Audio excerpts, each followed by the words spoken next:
Hello guys, welcome back to my channel. আমি কৌশিক। বন্ধুরা, আজকের এই ভিডিওতে আমি ভারত সরকারের দুটি প্রধান ফান্ড বা তহবিল নিয়ে আলোচনা করব। That is consolidated fund of India and contingency fund of India. এই ভিডিওতে প্রথমেই আমি আলোচনা করব what is consolidated fund of India, consolidated fund of India কি, তারপরে what is contingency fund of India, contingency fund of India কি, এবং সবশেষে difference between the consolidated fund of India and contingency fund of India. এই যে consolidated fund of India and contingency fund of India রয়েছে, এটার মধ্যে পার্থক্য, এটার মধ্যে একটি তুলনা। বন্ধুরা, প্রথমে আলোচনা করি what is consolidated fund of India. Consolidated fund of India কি? The consolidated fund of India is the main financial account of the government of India. Consolidated fund of India হলো ভারত সরকারের প্রধান আর্থিক অ্যাকাউন্ট, যেটাতে ভারত সরকার যেখান থেকে রেভিনিউ আয় করে বা রেভিনিউ গ্রহণ করে, এই প্রত্যেকটি রেভিনিউ কি করা হয়, এক পার্টিকুলার ফান্ড বা তহবিলে কি করা হয়, জমা করা হয়। According to the Article 266 Clause 1 of the Constitution, all money received by the government is deposited into this fund. আমাদের কনস্টিটিউশনের আর্টিকেল নাম্বার 266 ক্লজ 1 অনুসারে all money receive by the government, অর্থাৎ আমাদের ভারত সরকার যেখান থেকে রেভিনিউ কি করে গ্রহণ করে, অর্থাৎ আয় করে, এই প্রত্যেকটি রেভিনিউ কি করতে হবে, এই পার্টিকুলার ফান্ডে জমা করতে হবে। সোর্সেস, এই ফান্ডের সোর্সগুলি হলো অল ট্যাক্স রেভিনিউ, যেমন income tax and GST, and all non tax revenue, fees, fines and dividends, and all loans raise by the government. সরকার যে বিভিন্ন লোন নিয়ে থাকে, এই লোনগুলি কিন্তু এই পার্টিকুলার ফান্ডে কি করা হয়, জমা করা হয়। ইউজ ফর, কিসের জন্য ব্যবহার করা হয় এই ফান্ডের যে অর্থ বা সরকার এই যে ফান্ডের যে রাজ্যের অল রেভিনিউ, প্রত্যেকটি রেভিনিউ যে জমা করলো, এগুলো কোন কোন ডিপার্টমেন্টে বা কোন কোন খাতে এই ব্যবহার করা হয়, সেটা এখন জানি। গভর্নমেন্ট স্যালারিস, বিভিন্ন যে গভর্নমেন্ট স্যালারিস রয়েছে, বিভিন্ন গভর্নমেন্ট এমপ্লয়ি, তাদের যে স্যালারি, এটার ক্ষেত্রে খরচ করা হয়। অ্যান্ড ডিফেন্স অ্যান্ড অ্যাডমিনিস্ট্রেশনস, সামরিক ক্ষেত্রে এবং অ্যাডমিনিস্ট্রেশন, শাসন ব্যবস্থা পরিচালনার ক্ষেত্রে।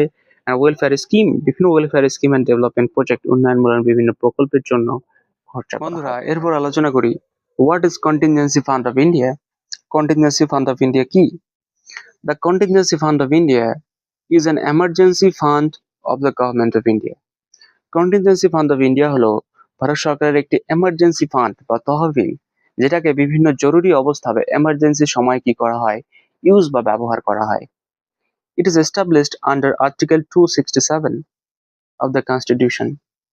এই ফান্ডটিকে বা এই তহবিলটিকে আমাদের ভারতের সংবিধানের আর্টিকেল নাম্বার 267 অনুসারে এটার আন্ডারে কি করা হয়, এটাকে কি করা হয়, স্থাপিত করা হয়, এস্টাবলিশ করা হয়।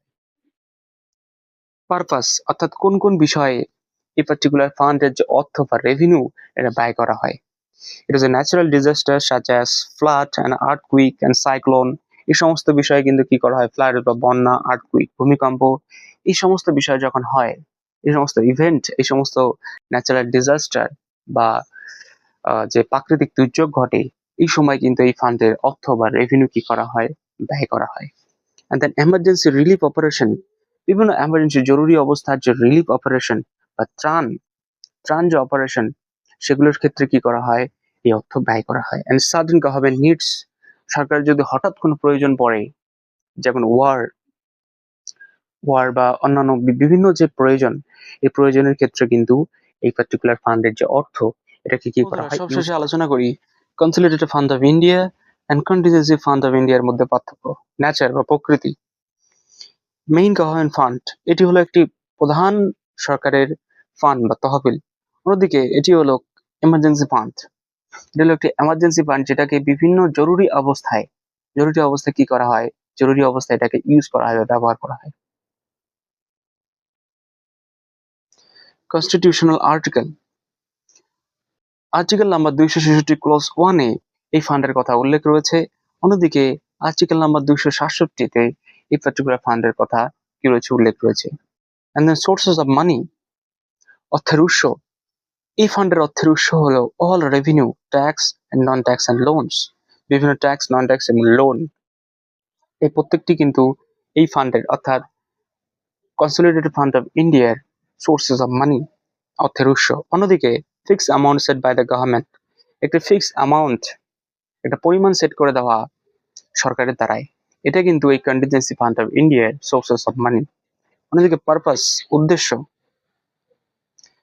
এটার উদ্দেশ্য হলো রেগুলার গভর্নমেন্ট এক্সপেন্সেস, সরকারের যে বিভিন্ন যে খরচা বা রেগুলার যে খরচা এগুলোকে কি করা, মেনটেন করা। অন্যদিকে এটার উদ্দেশ্য হলো আর্জেন্ট অ্যান্ড আনফোর্সেন এক্সপেন্সেস, সরকারের যে বিভিন্ন আর্জেন্ট বা তাৎক্ষণিক যে বিভিন্ন খরচ বা বিভিন্ন যে আকস্মিক বা জরুরি অবস্থায় যে সরকার যে বিভিন্ন অর্থ যে খরচ করে, এটার জন্য এই পার্টিকুলার ফান্ডকে কি করা হয়, ইউজ করা হয় বা ব্যবহার করা হয়। অন্যদিকে কন্ট্রোল, কনসলিডেটেড ফান্ড অফ ইন্ডিয়াকে কন্ট্রোল করা হয় পার্লামেন্ট অফ ইন্ডিয়া, ভারতের সংসদের দ্বারাই বা পার্লামেন্টের দ্বারাই এই ফান্ডকে কি করা হয়, নিয়ন্ত্রিত করা হয়। অন্যদিকে কন্টিনজেন্সি ফান্ড অফ ইন্ডিয়াকে প্রেসিডেন্ট অফ ইন্ডিয়া, অর্থাৎ আমাদের যে রাষ্ট্রপতি, সে রাষ্ট্রপতি এটাকে কি করে, নিয়ন্ত্রণ করে। উইথড্রল অ্যাপ্রুভাল, উইথড্রল অ্যাপ্রুভাল বা টাকা ওঠানোর জন্য যে প্রস্তাব, সেটার prior approval of the parliament required, এই ফান্ডের ক্ষেত্রে অ্যাপ্রুভাল প্রয়োজন, পার্লামেন্টের অ্যাপ্রুভাল প্রয়োজন। অর্থাৎ এই ফান্ড থেকে যখন টাকা ওঠানো হবে তখন কিন্তু পার্লামেন্টে একটা ডিসকাশন বা পার্লামেন্টে একটা প্রস্তাব আনা কিন্তু জরুরি। অন্যদিকে কন্টিনজেন্সি ফান্ড অফ ইন্ডিয়ার ক্ষেত্রে নো প্রিয়র অ্যাপ্রুভাল নিডেড, এটার ক্ষেত্রে টাকা ওঠানোর ক্ষেত্রে কিন্তু কোনো পার্টিকুলার কোনো অ্যাপ্রুভাল বা কোনো প্রস্তাবের প্রয়োজন নেই। এক্সাম্পল অফ ইউজ, এই ফান্ডের ইউজ হলো salaries, defence and schemes and infrastructure, এই পার্টিকুলার বিষয়ে কিন্তু এই পার্টিকুলার ফান্ডের যে টাকা বা অর্থ বা রেভিনিউ ব্যয় করা হয়।